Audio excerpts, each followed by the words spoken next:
When speaking with a lender for the first time about buying a home, they're asking you all sorts of information, but really they're trying to nail down these 4 things. Now, before we get into that, please hit the like button and subscribe so you can be notified anytime I make one of these videos.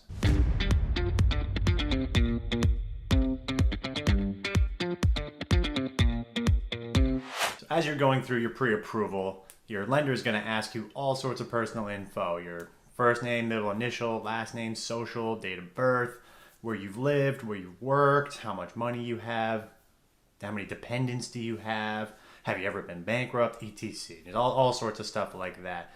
And yes, we need all that information to have a full application and to make sure that everything moves smoothly once you are under contract. But really the 4 things that we need to see in order to know what you'd be pre-approved for are income, assets, credit, and debts. With those 4 items, we can give you a solid pre-approval. Now, of course, the rest of it is still important. If you were bankrupt at some point, we need to know, and that's obviously going to change your pre-approval depending on when the discharge date of that bankruptcy was. But essentially, these 4 things are what we always look for in order to get you pre-approved. So income, if you're an hourly employee with guaranteed hours or you're paid a salary, that's pretty straightforward. We'll just need to see a pay stub and we'll have your income number. If you are a per diem or part-time employee, or if you work multiple jobs, or if you're paid commission, or if you're self-employed, that's when it gets a little more complicated and we'll probably need to see tax returns, W-2s, get a verification of employment with your employer. A lot more detail goes into that. But more or less, it's fairly straightforward when you're looking at income. For assets, that's just how much you have available, either liquid or non-liquid. So liquid meaning it's sitting in a checking account or a savings account, money market account, something you can access right now to pull the money out of. Non-liquid would be something like your 401k or general IRA, retirement funds, things like that. We also sometimes look at if you have like a car that you're thinking about selling. That gets a lot trickier depending on how you're going about selling it. If someone's just paying you cash, you got to document the heck out of it and provide us all the documentation so that we can trace that cash, because cash deposits are really hard to verify and use when buying a house. When we're talking about credit, we just pull your credit report. That's pretty straightforward. We use 3 bureaus, Equifax, TransUnion, and Experian, and we take the middle score of the 3. So if you come back Equifax 750, Experian 720, and TransUnion 700, we're going to use the 720 because that's your middle score. So a lot of people think we take an average or the highest or the lowest. That's not the case. We take the middle score. If there is more than one borrower on the file, we're going to take the lower of both borrowers' middle scores. So if one middle score is 720, the other is 750, we're using the 720.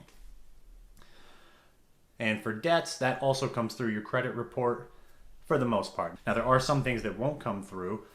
For example, if you are obligated to pay alimony or child support, that won't be on your credit report, but we need to document it. So we're going to ask questions like that too, because your credit report isn't all inclusive of things like that. But for the most part, the credit report is going to tell us what we need to know. So if you have any student loans, personal loans, car leases will also show up.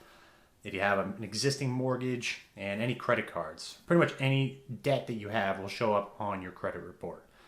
And credit cards still show up as a debt. Now, even if you pay it off every month, chances are that at the time that we pull your credit, the credit bureaus haven't been updated by the credit card companies with your most recent balance. So more often than not, your credit report will show a balance, and we only look at that minimum monthly payment. We don't look at the full balance. So a lot of people think that if they have maxed out credit cards, they're in big trouble for their pre-approval. It's not always the case, because that minimum monthly payment is the only thing we really care about. And usually it's somewhere between $25, sometimes $100 a month. But if you have $10,000 balance, $100 a month isn't that bad in our eyes. So with those 4 things, we can come up with your total pre-approval amount.